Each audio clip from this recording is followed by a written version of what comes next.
Everyone, this is Coach Phoenix. And I'm Coach Gina.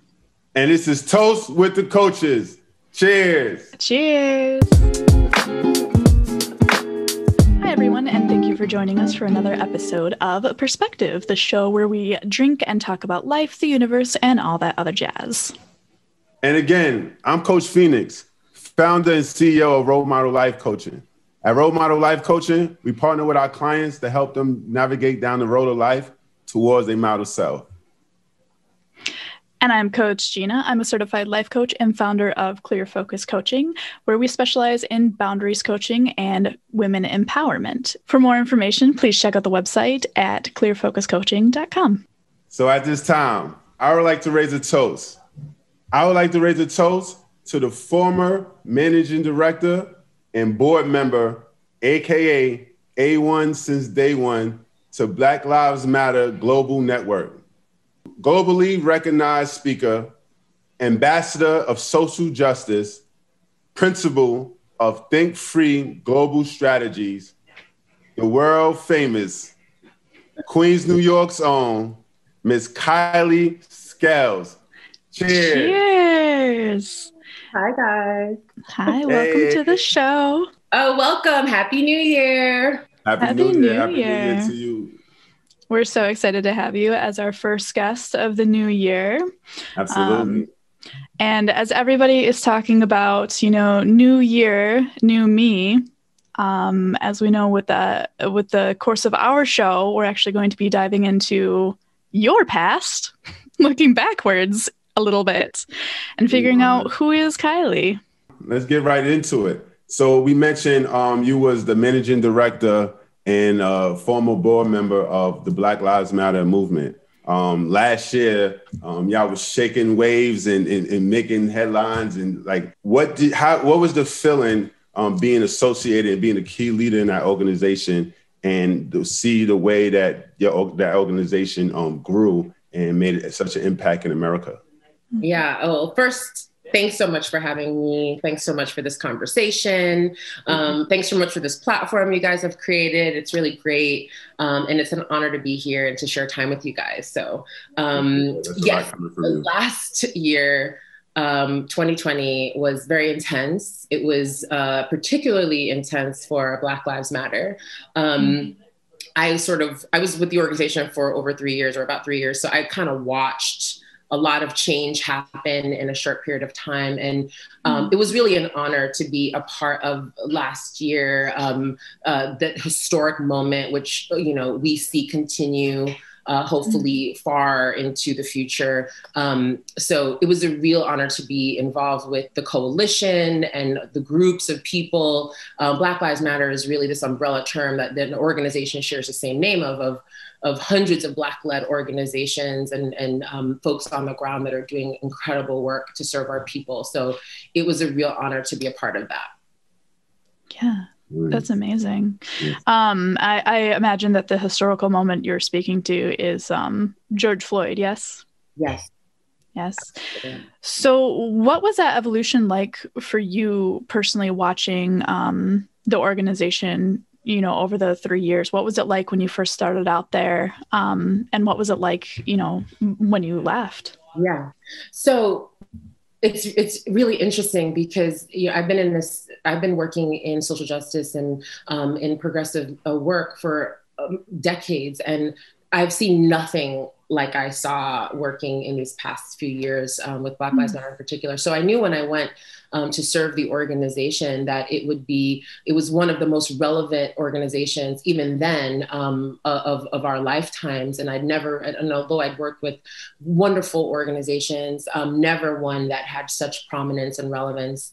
And it was a mixed bag. This was at a time where the administration was 45's administration, where the organization had just been, and its leaders and its movement leaders had just been dinged or noted as terrorists. And so it was a very, very challenging time, and there were friends and there were foes. And so really helping the organization to build that consistent messaging and that consistent branding and really leaning into its true self was part of what I was able to contribute very proudly. But, you know, what we saw in May of 2020, and it was a complete shift. It was almost a paradigm shift. And what we experienced was people really seeing what we've been seeing for years and years and years, that there was this disproportionate, intentional police versus Black people feeling throughout the country. And all of a sudden, everyone saw what we saw. Yeah. Why do you think that is? Like, why do you think, what was it about that event, do you think, that really hit home? Because of course, this isn't something that's new. But what do you think that was it about that event that was different? Yeah, right. Great question, Gina. Like, why George Floyd? Yeah, and ironically, it wasn't new. That was really part of my fatigue. You know, it was actually, it was quite a few murders in close succession, if you remember. It was Ahmaud Arbery, Breonna Taylor, Nina Pop. Like, it was just like a series within weeks. That's what made it so much more devastating for a lot of us on the ground, because we were just like, really? So blatant, so cavalier, when we were just talking about someone yesterday. And so, but I think what made it different was the humanity that George Floyd, in his passing, in his death, shared with the world. We watched a man be brutally murdered by someone in uniform, very cavalier. We watched his soul be reunited with that of his, I didn't realize it at the time, but we watched his soul be reunited with his dead mother. We watched that. And that was something that brought us to our knees. Any of us, all of us, could identify with everything that he was going through at that moment. We saw our humanity, and we never, ever, ever wanted to see that again. Kailee, I'm sorry, when you say all of us, who are you speaking of? Black people, America? The world. Because it wasn't just America, right? It was the world, everyone, people. So because it was filmed, because civilians filmed this moment, people saw it. Our children heard about it. You know, we couldn't escape it. Yeah, you couldn't hide it. You couldn't hide it this time. It couldn't be hidden. And the reason that everyone saw it, heard about it, bore witness to what it was because of the humanity in which his life, in which he gave his spirit away, and the brutality in which it was taken. Got you. So earlier, I'm going to go back some. You mentioned you continue to push the message. You said something about the message. I want to get to that, the message, because I know being Black in America, there's some confusion within the community and some understanding that I know I need to learn, and I'm ignorant on, is what does Black Lives Matter really mean? Like, what is the platform and what does it stand on? So the organization was founded by 3 Black women in 2013. A lot of people don't know that. And it was founded as a result of, in response to the acquittal of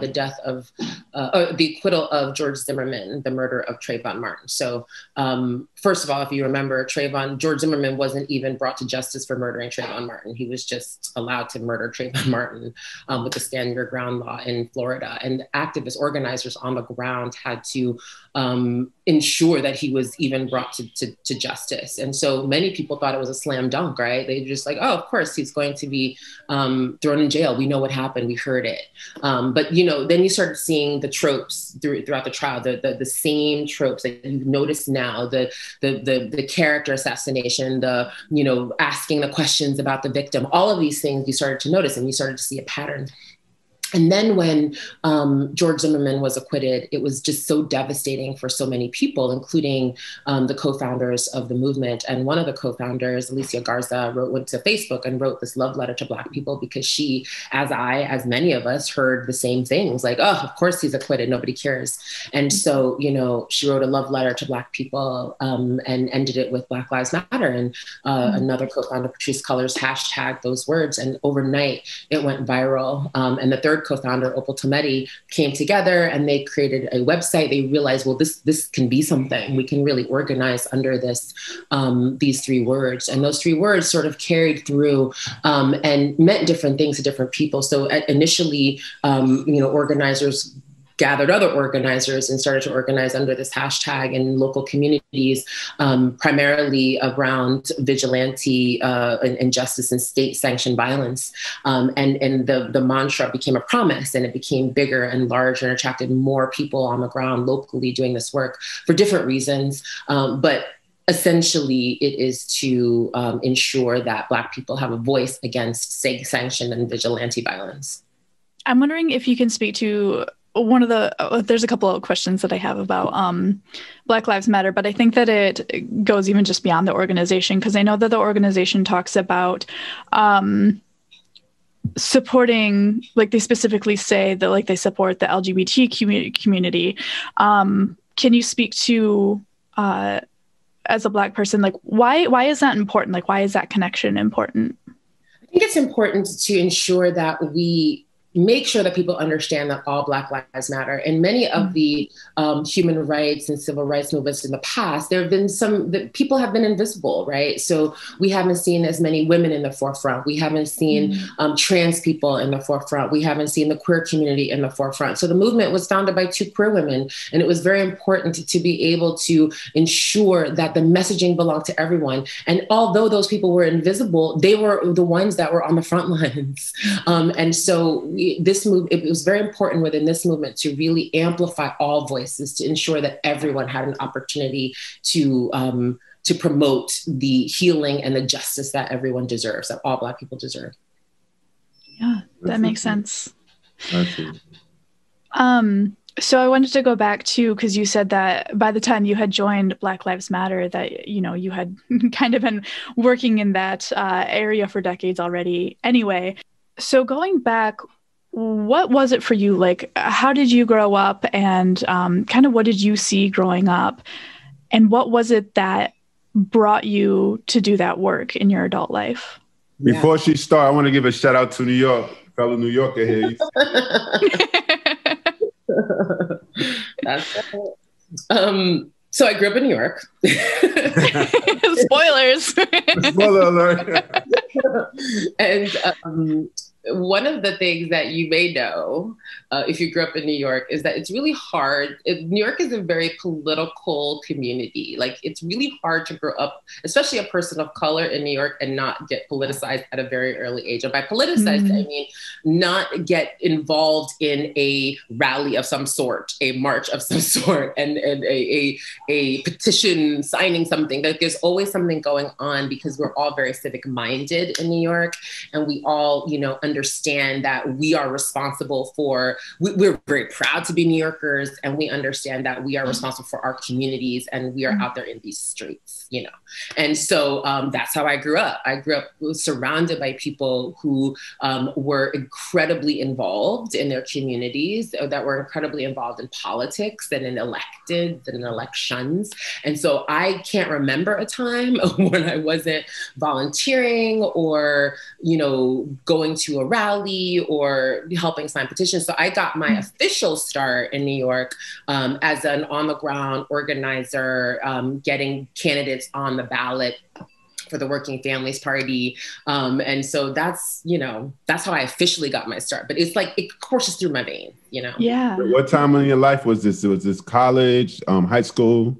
I think I started all of this stuff because I had friends and family members who are really older than me and engaged. So I was I would say 13, 14 is when I became aware and started becoming politically active. When I was an organizer, I was probably 19, 20 was when I had started that type of work, official working for folks. And my first introduction to fundraising was post-Hampton, post-college.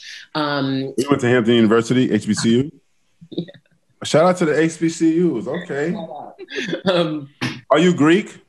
No. Okay. No. I was the artiste. You know, I was a singer and did theater. Got you. Oh man, you multifaceted. Politics, singer, influencer, fundraising, network. Man, like it's all the things wrapped into what. What did you go to college for?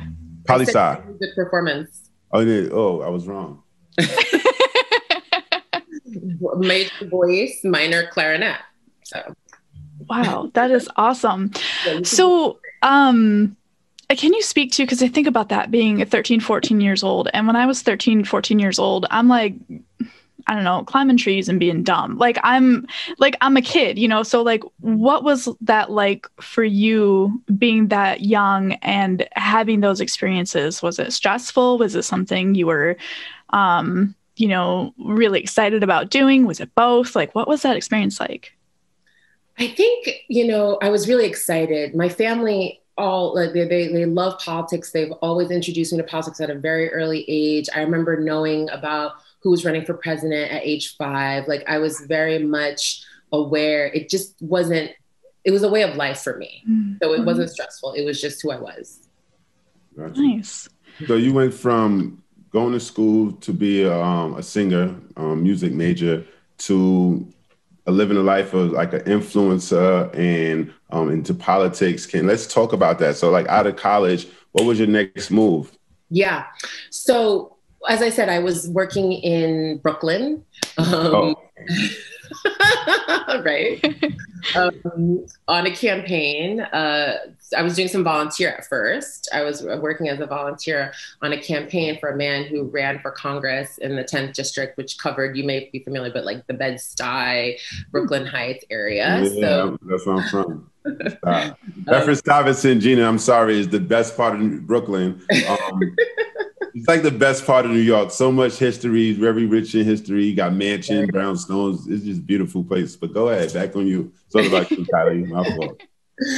So, so I was doing a lot. So the candidate that I was working for, it was one of the first endorsed candidates of the Working Families Party. So it was very grassroots, very organized based, very people focused. And so a lot of what I was doing as a volunteer was just going with the candidate, going door to door, meeting people. Like it was really interesting. And then at some point, the candidate asked me if I would come and work on his campaign as his fundraiser. And I was like, first of all, I'm a singer. I'm going to be a famous singer. So I don't know what you're talking about. And so, please respect. And he described what a fundraiser was. He's like, no, sure. But you're also this person that can bridge gaps and connect and, help move ideas forward and help save the world and change the world. And I was like, well, that sounds like me too. And, and I'd always wondered about how I would ever do something that allowed me to be my full self. Because I had all these other sides and parts of who I was. I wasn't just artful. I was also strategic. I was also whip smart. Like I was also, articulate and engaging. So I was like, what am I going to do that's going to do all this? But I knew I had to do all that. So when he talked about it, I was like, okay, I'm feeling it. It sounds like me. And so I took a leap of faith and started working for him as a fundraiser. And really, he was right. Like, I really just it just kind of snowballed and it just, it became everything. Right. Yeah.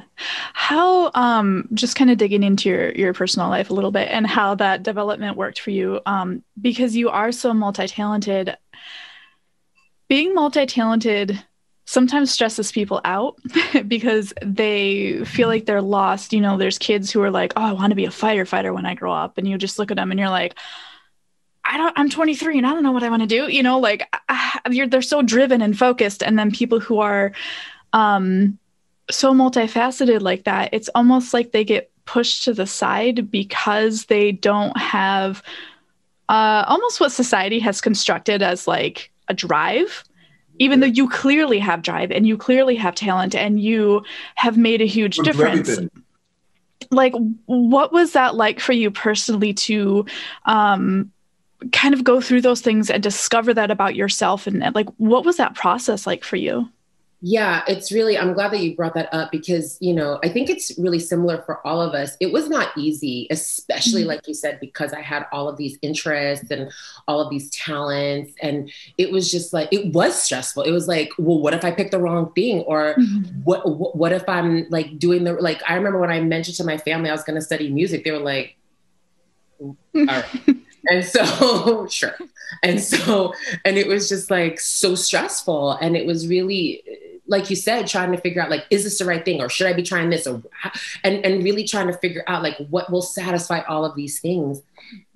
And I think for me, it was stressful for a minute, but I knew that I had to remain open to finding the path. Like you mentioned my drive, and I am very driven, but not just am I driven to do a thing. I'm driven to become fully whole. And I didn't have a judgment of what that looked like. Like, I wasn't like, I need to be rich, or I need to be this, or I need to live here. Like, I was never that specific ever. And I know a lot of people are, and that adds to your stress. For me, I was driven to be self-actualized. I was driven to find my path. So I kept my eyes wide open so that I could take those opportunities. So when that candidate came to me, I was like, I have an idea for you. I was all ears. And I knew that I was young enough that if it didn't work out, no harm, no foul, at the worst, I've just tried something and it was exciting or whatever, and it would get me closer to my path. And I kind of use that sensibility my whole career since then, which it hasn't ended, but my career since then, it was really making sure that my eyes were wide open, because I didn't have a judgment about what it was. I just knew that I had to find my path and walk that path and be open to that path. So Kailee, let's talk about that path. So that path, what was that moment in your career when you was like, oh snap, like I made it? What was that position, that job, what was it? I don't know. I've never had an I made it moment, but I've had Stay hungry. I've had multiple moments of feeling like, yes, I'm doing what I'm supposed to be doing. What was the first one? The first one was probably on that campaign trail, working on that campaign trail. It was so baptism by fire. It was so intense. It was so like, I never want to take a day off. Like, if I didn't come in, it was because I had to like do laundry. Like, it was 24/7 all the time. And I was like, if I'm fueled this way, if my drive is ignited in this way, if I'm galvanized with this momentum, I found it. Like, yes, Lord. And I just felt like, I found it. Like, this is it. This is what I'm supposed to be doing. I didn't feel like I made it, but I felt like I found it. And I knew that I had to keep going and keep doing that and expand and learn and build and take every opportunity to deepen what I had found, because I found the thing. Now I had to go deep. And how did you come across landing jobs or in positions like working for the Queen of Sweden? Let's talk about that.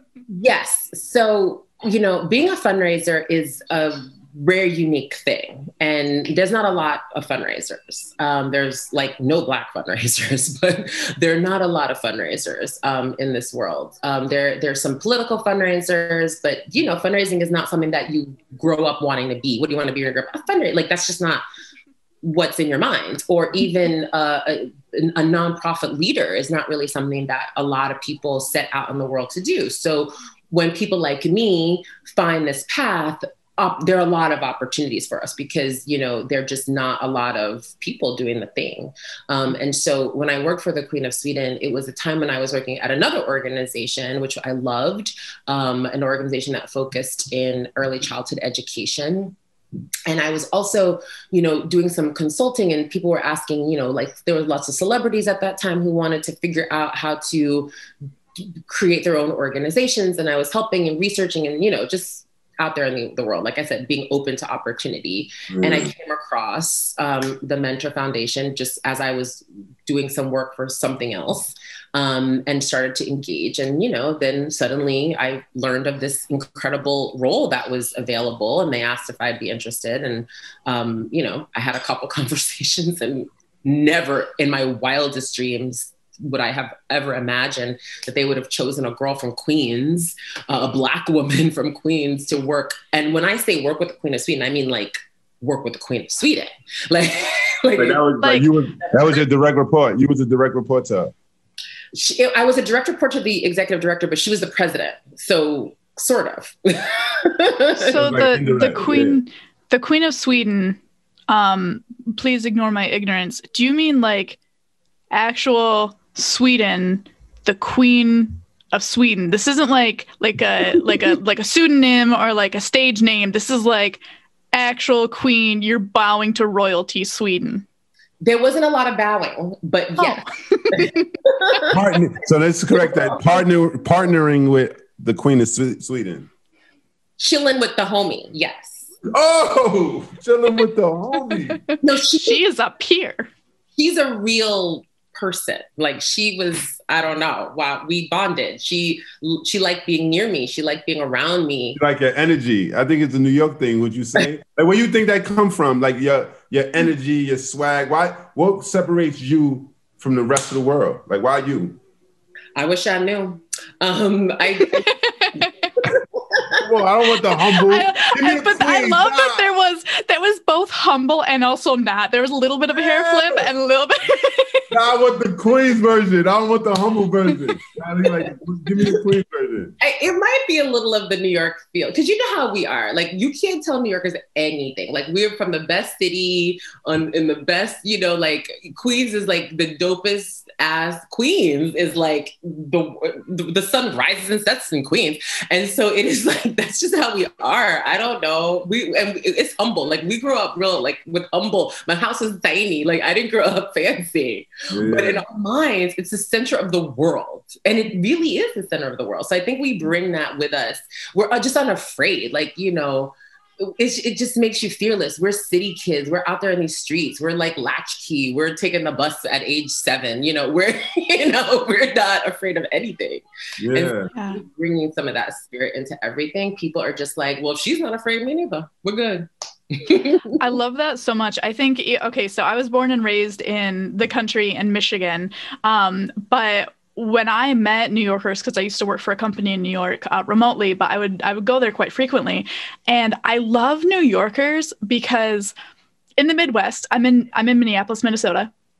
In the Midwest, people do what they call compliment sandwiches, or they kind of like tiptoe around things. Compliment sandwiches is so you're doing a wonderful job, but I need you to meet these timelines just a little bit quicker, but you're doing great. So it's compliment, delta, and then compliment. So I am not like that at all. So when I met New Yorkers and they were straight up like, you're doing a shit job, do better. I was like, thank you. You guys tell it how it is. This is wonderful. Yeah, there's a certain straightforwardness that, especially with the Southern folk, who are similar, I think, in that it's like you have to be gentle and guide people. New Yorkers, we don't have time. Have you ever walked down the street? Like we walk fast, we talk fast. We have a lot to do. We got no time to do it. So if either are you on board or not? Like that's it. Yeah. If you have to look at the menu, you need to get out of the way. Right, like what's on the menu. You've been here before. Like, yeah. Can I order for you? Like we don't have time. I love that. So what are you doing now? I know you said that you recently resigned from the board. You don't do the day-to-day with Black Lives Matter. You're a principal now. Like explain what that is and what you do with the organization you're currently with.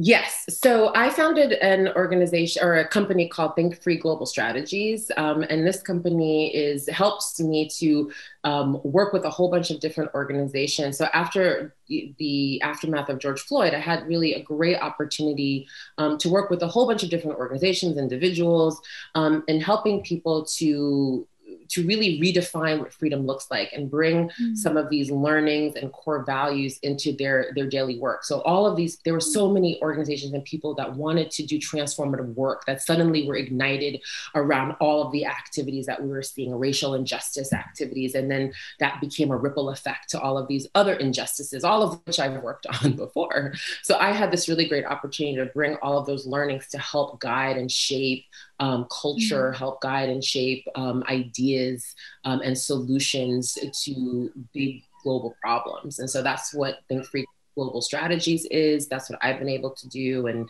it's just been amazing. So are you kind of like a fixer? So like when it comes to, so you're like the real life Olivia Pope. I hear that. This would not be the first time, but yes, I am. Wow. So you be the second one. Last year we had a powerful female like yourself named Kimberly Blackwell, and she's basically like the same thing. Are you familiar with Kimberly Blackwell? I am not, but or I might be, but not. It doesn't come to mind. Okay. You should know each other because powerful women, which the world needs to shed light on more. Women. Yes. Like that. Powerful black women. Yes, I was. Black women. Cheers. I was going to say the world needs more powerful black women, but they are there. But they just need to be noticed. Yeah, we need to cut, we join forces and become like this, this armada. Mm-hmm. I love that. I love that so much. So I wanted to ask, kind of being in that sphere of the fundraising and, fighting for people's freedoms and just basic rights to life and all of that, especially coming out of 2020 when, we're coming out of the pandemic and just everything is so stressful in general. And then to pile on the weight of so many people, how do you carry that? And what do you do in self-care to kind of keep yourself motivated and keep yourself going? Yeah, that's a really great question. Working in this space, it can be really taxing and difficult, particularly working in racial equity, working so closely with families and with people on the ground and individuals in communities that are affected every single day by police violence. It can be really heavy. It's heavy, heavy, heavy. And so number one, I'm a huge proponent of therapy. Therapy is really important. I think everyone should do it. Yes. I'm going to raise a glass to that. I love therapy. It's a wonderful thing. And yes, I agree. Everyone should do therapy. And it always surprises me that people have that people feel like therapy isn't something they want to do, or they have an aversion to therapy. And I always think of it as, outsourcing something that I can't do. Like, I'm not going to try to fix my plumbing. So why would I try to fix my brain or my emotions? I don't have that training. I do a lot of things, not that. So, I think it's really important to be able to hear someone who has vast amounts of training help you navigate this crazy world and our crazy brains. It's okay. It's fine. It's important. It's necessary. So that's one. I also try to do some type of somatic work, whether it be meditation or breathing practices, because I found that particularly in those really difficult times in spring of 2020, really just like, it was really, really intense for a time there. I felt like I was sitting on a chair in the middle of an ocean when a tsunami hit. I actually felt that way. And so it was very important for me to breathe and to remember to breathe and to meditate and to breathe before I fell asleep and in the morning when I woke up, just to calm myself and to make sure that I stayed centered and focused and able to do all that I had to do. Yeah. That makes a lot of sense, to just kind of reconnect with yourself when you're in a position where you're giving so much of yourself, to bring it back a little bit and say like, okay, where am I? Am I here? And just to be like physically grounded a little bit more. Absolutely. You got to take time for yourself. Yeah. Yeah. Even when you're doing super important work, you have to take a second. Exactly. So you can't be the best employee or the best fixer or the best president if you're not your best self. So that's a good tidbit. Hard for people who are givers to even consider that. So the way I think of it is like, in order to serve at our best, you can't serve if you're asleep. You can't do anything if you're tired. So you owe it to those you're serving to be your best self. And the only way to do that is to re-energize. So it's a really hard to do if you're in that mindset, but you have to, or you burn out. Yeah, absolutely. I have a question for you, and this let me know if this is too personal. So you went to HBCU. You was a key senior leader in the Black Lives Matter organization. So one would assume and perceive that you're like very pro-Black. But doing research on you, I see that you in an interracial relationship. Your husband is white, correct? Yes.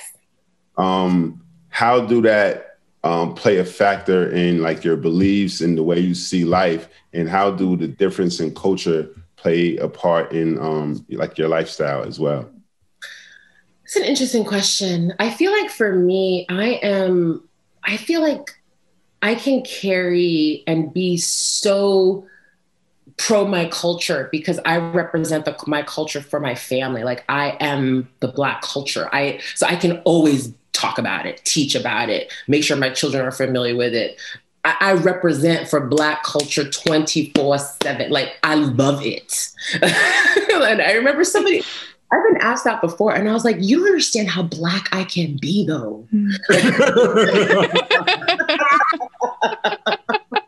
make sense? Like you already knew. I couldn't wear that shirt, but I feel like that quote should be on a shirt. I like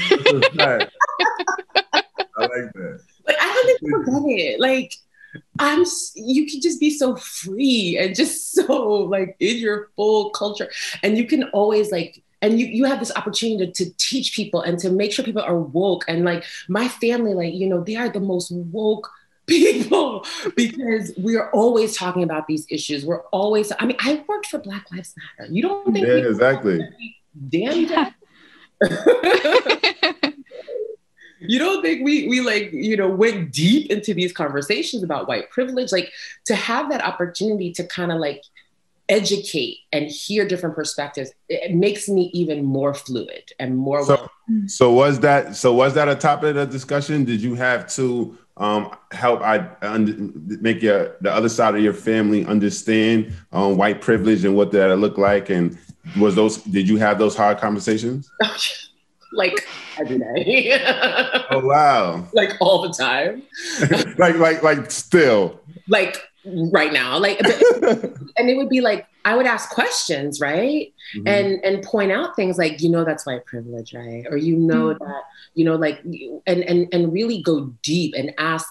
I have the hard conversation because it is through those hard conversations that you come out to the other side. I ask white people all the time, like, how does it feel to have all this privilege? Do you feel guilty? Do you feel, happy? Like, what's it like? And how do you like, how are you interested in sharing that with others? And it's just really interesting to hear and to feel free to ask those questions and to know that it's coming from a place of love and respect, not a place of anger and hostility. And so, you get a lot of really great feedback and you can share, and I can feel completely free to share my perspective and to really go deep in those conversations. And of course, my family's Black, so we have those conversations with each other all the time. And it's just, I feel like I'm able to contribute so much more because I can have a very, very, very holistic conversation. Nicely put. Yeah, I also love your face when Phoenix was like, did you have to have those conversations? And it's like, yes. No, you always have to be like, nigga, what? Like, you don't even understand. You absolutely have to have those conversations. And it's like you said, and there's so much that's built into our culture too, that like, you don't even know it's from a place of privilege. Like you don't even know, especially if you grow up in it, you're like, oh, that's how things are. That's how things work. And it's like, no, that's because you're white. Like you don't even think about it, which is amazing to think about. Just how much people have to go through, even still in this year, now that we're in 2021, like how far there's yet to go. And imagine if you were with me, I'd be pointing it out to you all the time. Like, yeah. So that's an interesting standpoint. So let's look at it from that way, right? So again, all these experiences, the homie used to be the Queen of Sweden. you was a senior leader in Black Lives Matter. You're in an interracial relationship. With all of this experience, how do you feel that? What do you foresee, especially with the new president in office? What do you see now in 2020 for Black people? I think that 2020, especially with this new administration, so we've noticed some great strides just coming early on with the diversity and the commitment that President Biden has to diversity and bringing in he's committed to having the most diverse administration in history. Mm-hmm. And so I think what's next for Black people is to make sure that a lot of that is not just lip service, make sure a lot of that is not just window dressing, making sure that we hold our electeds accountable, not just for what they're promising and what they're saying, but for all of the systemic issues that we need to address, and continuing to bring that to the forefront, continuing to push policy up and lift up policy and ensure that we are addressing things at every level. And I also have heard President Biden talk about systemic racism. Just hearing him say that phrase is a start, right? Because we're having, people finally address the fact that we have to really peel the onion to get to where we want to be. And so we as Black people can't just sit back and watch or, wait. We have to be proactive. We have to remind people what our issues are. We have to vote the way we've been voting. We have to continue the trajectory and not feel discouraged, because this is a marathon. We can't feel discouraged. We have to keep pushing, keep moving, and just live in our fullness and in our full selves. No, and I agree. So this is one of my concerns. This is my concern with Black Lives Matter. This is my concern with Black people in general, and I definitely would like your perspective. If Black Lives Matter, right, and I have signs in front of my house, and I believe in the meaning of Black Lives Matter, I'm pro-Black. Why aren't we marching, or why aren't we doing more in the communities where we are killing each other? Like where is that stance, and where, as Black people, what do we do to help us in like hold ourselves accountable? What are your thoughts behind that, especially being from Queens? Yeah, and I always, when I hear questions like that, like what are we doing? Then I reflect that question: what are we doing? Are we organized? Organize is always the answer to how do we uplift? How do we join together? How do we make change? How do we organize? Are we organizing? Are you organizing? Are you gathering your group of like-minded friends who have the same ideas and making sure that you are sharing this message throughout your community, that you are volunteering your time, that you are creating space, that you are innovating in your community, that you are appealing to your electeds to, again, create the policies that you need to feel safe and to be safe, that you are getting what you need, that you are diverting funds from certain places and putting in other places. Like, what are we all doing? It's no one's responsibility. It's all of our responsibility. When you say all of our, are you speaking about like us, like Black people? Or are you talking about all of America? Well, it's Black people's responsibility. It's our community. It's our responsibility to take care of our community. Absolutely, I agree. Yes. So if we are living in Black communities, we as Black people, it's our responsibility. The nation has a responsibility, and global citizens have a responsibility to each other. So it's a huge ripple effect. But if you're asking why can't we fill in the blank, then my answer is always, well, what are we doing? Are we organizing? Are we prepared? Are we coming to the table with a plan? Have we planned? Do we know? Have we strategized? Do we know what our course of action is? Because these things we have to get.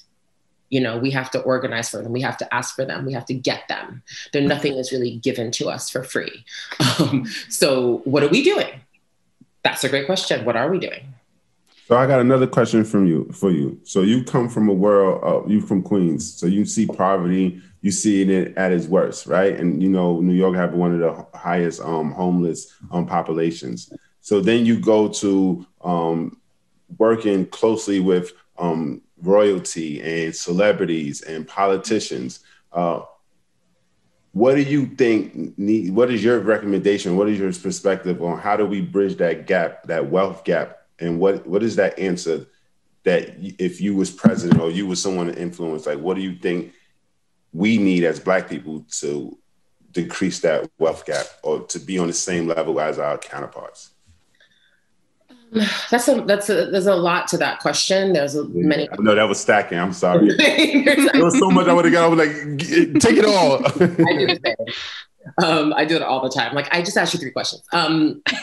So I'll try to peel that back. So the first thing I will say is that my experience has been global, right? So I've not only seen poverty in Queens, New York. I've traveled in rural Ethiopia. I've seen real poverty. I've seen people who live in mud huts with their livestock, who sleep on stones and have no electricity. And it seems like time has stood still because, people get around by horse and buggy. Like, I've seen this. I've also been on yachts in Saint-Tropez, like I've done all of that. Yeah. And so the wealth gap that you talk about is real. But what I've learned by being close to all different types of people from all walks of life is that we are separated only by the randomness of our birth. None of us have done anything to deserve what we have and who we are. It was random. It was preordained. And so I believe that we each have a responsibility to support one another, that we are our brother's keeper, that we are all connected because we have not fallen into this life by any merit of our own. And so to me, that is very, very, very, very important. I think another part of your question was what we can do in this country as Black people to build wealth and to think about how to build wealth. And to address that question, we really have to think about the systemic barriers, and we have to be very aware of the systemic barriers that have prevented us as an entire group of people from building wealth. And we have to understand what that looks like on a state level, on a local level, on a federal level. And we have to advocate for change and vote for people who will lift some of those or change some of those rules and laws and policies and really attack that on a policy level. And that's why voting is so important. That's why being very civic minded is important, because we have to be aware of the systemic barriers that were placed before us and overcome those and fight to overcome those. Yeah. Being not a person of color, obviously, I feel weird because I hear that, like it's the Black community's responsibility to uplift and take care of the Black community, which I completely agree with. I also feel responsible to that community because I know the effect that just white people have had on people of color. And, speaking of the wealth gap, it's you think about things like Black Wall Street and how they did it. They did it. And they built a community and they were wealthy and they were thriving, and people just came in and just literally dropped bombs on them and were like, nope, you can't have this. So I struggle with feeling like everybody needs to be involved in raising everybody up. You know what I mean? And I totally don't think that's what you were saying. We're only responsible, but. And I'm glad you brought that up, because it is the responsibility of the Black community to be aware of what's going on in our communities and to work within our communities to ensure that our representatives are serving our best interests. But it is absolutely the responsibility of the dominant culture to ensure that these Black people we are not the dominant culture. So it is very important for the dominant culture to be able to dismantle those barriers. It is up to us to call that out and to ensure that we are holding people accountable for that, and that we are building our power and using that power, our political power. That is very, very important. But it is also important for those that are within the dominant culture to then follow suit and dismantle those barriers. And it is important for allies to really understand what's happening in our communities and to then synthesize that information and understand how, as individuals, you process that and to share that and to interrogate that and to think about how those experiences are for you, and to really take an honest look at how those experiences are playing out in your life and dismantling any of those biases or microaggressions or anything like that you bring to the table. I think that's very important in allyship and how we all can convene and show progress going forward. Yeah. I love that. Just like educate yourself. And also I've heard people say like, don't put it on people of color to educate you. Like, it's good to ask questions. It's good to be curious, but like, it's not their job to do that. Like you need to actively go out and educate yourself. There's resources. There's the internet now. Yeah, and I agree because it's just not African-American culture. That's part of American culture. Mm-hmm. We should all know our history. You know what I'm saying? Yeah. Right. Yeah, Right. So I agree. So I'm sorry, you was going to say something, Gina? I have a left field question. Okay. So you were talking earlier about, how your husband is white, and do you have children? Yes. So also being a mother and being successful and this passionate person and, fighting for human rights and everything. How is that for you to kind of be on the front lines? And it almost seems like you're in the line of danger, I would imagine, or like, with how horrible the internet can be, people like doxing you and things like that. Like, have you experienced that? And if so, like, how do you get through that? I know it's a very interesting question. So, there's this, I was really quiet for a long time. I just kind of became active even on social media, not too long ago, because I was really protective of my home life and my family. And then I realized that. So even when you was with Black Lives Matter, you was kind of like in the background. You didn't really say much. Yeah, absolutely. Absolutely. But then I realized that we all have a role to play. We all, many of us put ourselves on the line. Many people have been doxxed. Many people have, many leaders are put themselves in harm's way all the time. And it's really important to live in your truth and to self-actualize and do the things that you're supposed to do. So, obviously we all exercise caution. I continue to exercise caution. I'm not going to post, certain things or, put all my business out there in the streets. But at the same time, we can't live our lives in fear. We can't live our lives afraid of those who will do us harm. We have to have faith that what our work will make a difference and that our work will make those voices less. And yeah, that's really it. Absolutely. I totally agree. My company is Role Model Life Coaching. And that Role Model Life Coaching, like I mentioned earlier, we help people navigate down the road of life towards a model self. So like how you said, like living your true self, like I'm all for that. If you're not living your true self, like what are you doing in life? Especially like last year, it kind of like put things in perspective. Like life is too short. So if you're not living your passion, like, what are you doing? Exactly. What are you doing? Let me ask you, Kailee, what would you tell the young girls from Queens, Ethiopia, and all these places where they can't see the light, they can't see success, and they want to be that singer or that activist, and they just be like, you know what? I'm Black. I'm come from poverty. I can't do it. What message or what would you tell those girls to inspire them to keep going and they could be who you are? I would say that the light is within, that you're born with the light, that success and self-actualization is our birthright. And in those quiet spaces, in those quiet times, it is important to reconnect with your source, with that voice, with that fuels you, because then you will feel alive. It is our birthright. It is yours. And sometimes we have to, again, be open to all of the opportunities, to look, to seek, to go through hard times, to dig deep and to find the way, the external light, but the light is within. Nice. Man, I just feel like I could just but don't you feel, Phoenix, like you could just like sit here and just like listen to her talk? I'm just like, just keep saying things. It's so beautiful and inspirational. You think she's a global recognized speaker, so that's why I get it. It's like, I know. I'm just like, we'll just turn off our mics. Like you just stop. Absolutely. And I'll hum you a little lullaby at the end. Yeah, but what you say is it's so true and it's so powerful. I don't know, like I don't even know how to explain that feeling of like hearing those words of like basically like, yes, you can, like it's in you. I don't know. It's just absolutely beautiful and powerful. It's because you know it.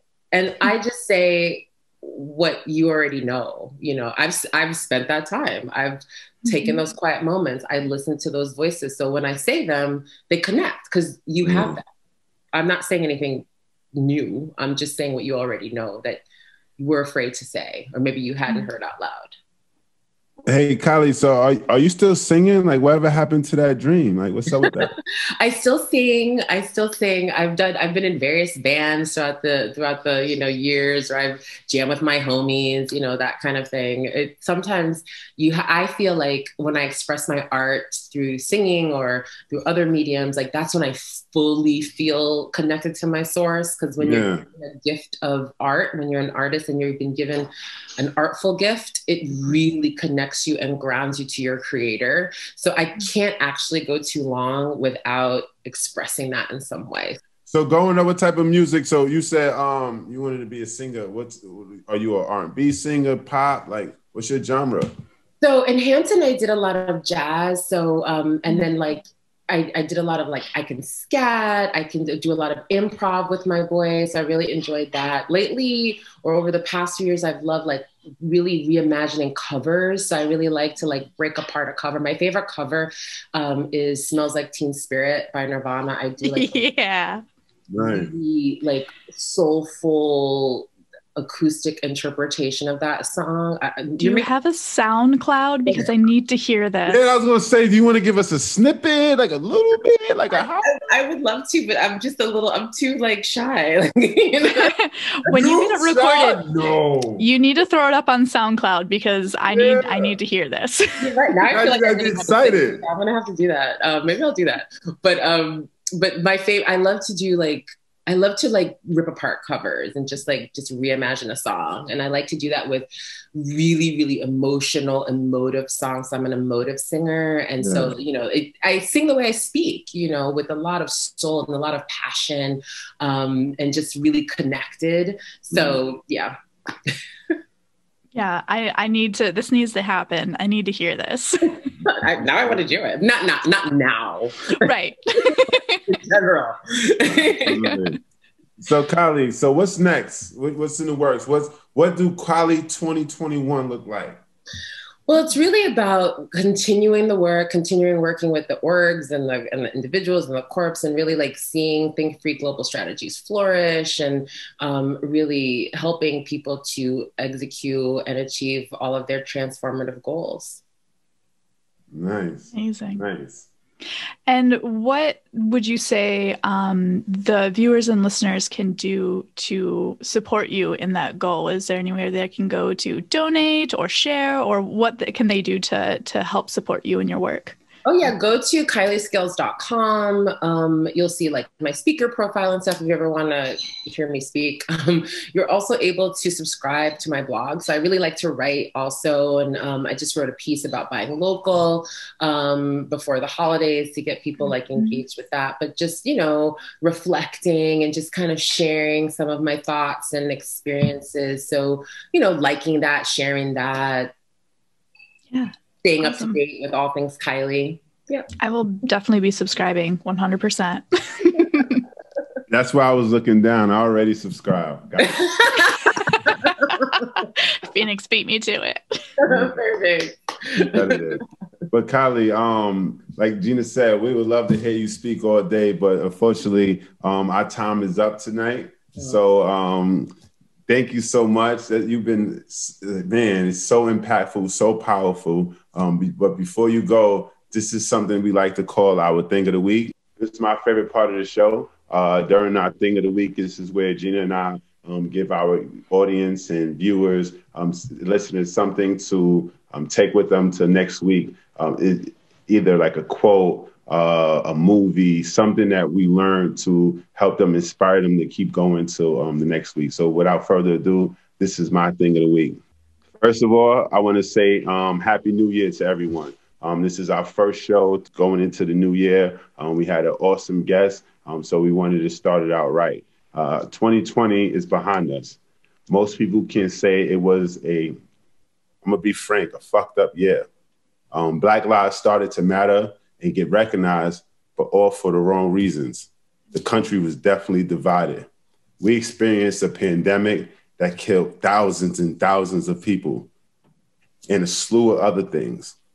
But I'll tell you this, 2020 wasn't a bad year for me. 2020 was actually a great year. If I learned anything in 2020, it showed me with the thousands of deaths that life is short and you can't take it for granted.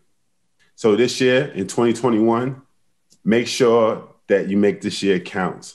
Live your model self. As Kailee and Gina and I discussed earlier, this life is short and you need to take your passion and live the way you see life and what you want to be. If you're not living that way, then Kailee mentioned it earlier. What are you living for? Live your model self, role model life set, Coach Phoenix. Coach Gina? Oh, those are some big words to start off 2021 with. It's something to carry with us, I think, to continue, I think, reaching for those stars and, trying to be our best selves. Which actually ties nicely into my thing of the week. My thing of the week is this. People often talk about caterpillars and how they become butterflies, as if they just go into a cocoon, slap on some wings, and they're good to go. So caterpillars actually have to dissolve into a disgusting pile of goo. It's science. Look it up. It actually happens. Completely liquefied. It's gross. So that is to say, if you're a mess wrapped up in a blanket right now, just keep going. Beauty is on its way. Just hang in there, you pile of goo. It's going to turn out all right. That's awesome. That's powerful. So we don't do this all the time, but for some reason, I just know, Kailee, you have something special for our audience. So is there anything that you want to leave our audience with as your thing of the week? I would say after being sequestered for a whole year, just don't be afraid to reach out to others and to love on each other real hard in 2021. Agreed. I think that the world needs a giant, huge hug after all of this. So at this time, we're going to give all of ourselves a virtual hug. You ready? 1, 2, 3. Hug. So with that being said, viewers, audience, listeners, thank you so much. This was Perspective with Toast with the Coaches, Kailee Scales. Thank you for joining us. Powerful, impactful, inspirational. We love you. Happy New Year. We see you next week. Coach Gina, Coach Phoenix, and we out. Cheers. Cheers.